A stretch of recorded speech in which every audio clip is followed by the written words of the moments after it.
Something in this house could speak. It could touch, and according to the family, it could attack. It called them by name in the dark. It followed them from room to room, and when they tried to ignore it, it became violent. In the 1970s, the Sarro family moved into a quiet home, expecting a normal life. What they experienced instead would push them to fear, paranoia, and desperation. This is the disturbing true story of the Sarro family haunting. The house itself seemed ordinary, old, but well kept.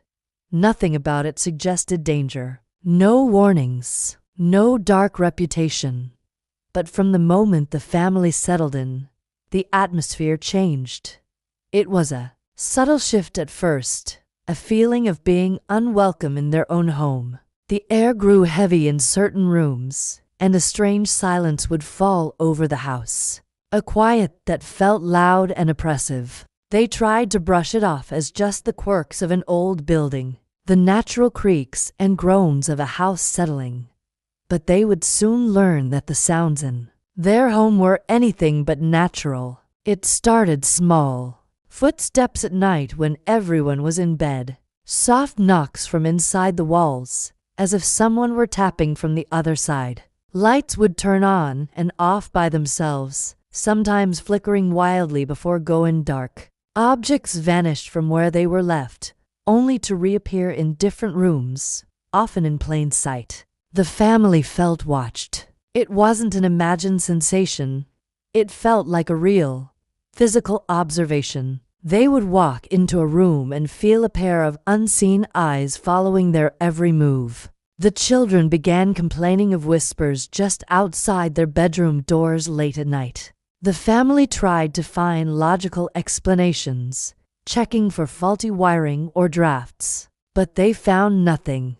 The unsettling feeling grew from a minor annoyance into a constant, unnerving presence they couldn't ignore. Weeks later, the presence grew stronger. The subtle signs were replaced by overt, terrifying displays of force. Furniture would move without explanation. A heavy armchair would be found slid across the living room floor. Doors didn't just creak open. They slammed violently shut with a force that shook the walls. A bone-chilling cold would fill rooms in mere seconds, even on warm summer days, so intense they could see their own breath. Family members then reported being physically touched. A cold hand on the back of the neck, a tug on their clothes. Some even experienced being grabbed or scratched by an invisible force, leaving red marks on their skin. Fear was no longer an occasional feeling. It became constant, a suffocating blanket that draped over their entire lives. The house was no longer a home. It was a prison. Then, the house began to speak. The faint whispers evolved into clear, disembodied voices that called out their names. Sometimes the tone was calm, almost conversational. Other times, it was filled with a chilling, palpable anger. One night, a family member, awakened by a noise, saw a dark, human-shaped figure standing silently in a doorway. It wasn't moving. It was just watching. The figure was solid, not transparent like a ghost. A void of blackness that seemed to absorb all light around it. At that moment, the family came to a terrifying conclusion. This was not the gentle spirit of a past resident. This was something else entirely, something inhuman. They believed they were sharing their home with a malevolent entity, one that was no longer content with just making its presence known. It was beginning to show itself. Desperate, the Sarro family sought help from anyone who would listen. Priests were brought in to perform blessings and exorcisms on the house. They would walk through the rooms, reciting prayers. But the activity would only pause temporarily before returning with even greater intensity. As if angered by their attempts, paranormal investigators studied the house, setting up equipment to capture evidence. Their findings were inconclusive, but the experiences they had while inside the home convinced them that something was truly there. Some experts warned the family that the entity was attached to the home itself, a permanent fixture of the property. Others had a more terrifying theory. They believed it had attached itself not to the house, but to the family. Whatever it was, it resisted every attempt to remove it, growing more defiant with each failed effort. As the story of their ordeal spread, skeptics questioned everything. Was the family simply misinterpreting natural events? Was stress and a shared fear feeding a kind of mass hysteria? Could it all be an elaborate hoax for attention? People proposed dozens of rational explanations, from underground water sources causing strange noises to psychological phenomena. But the family stood firm in their account. There were too many shared experiences, witnessed by multiple people at the same time.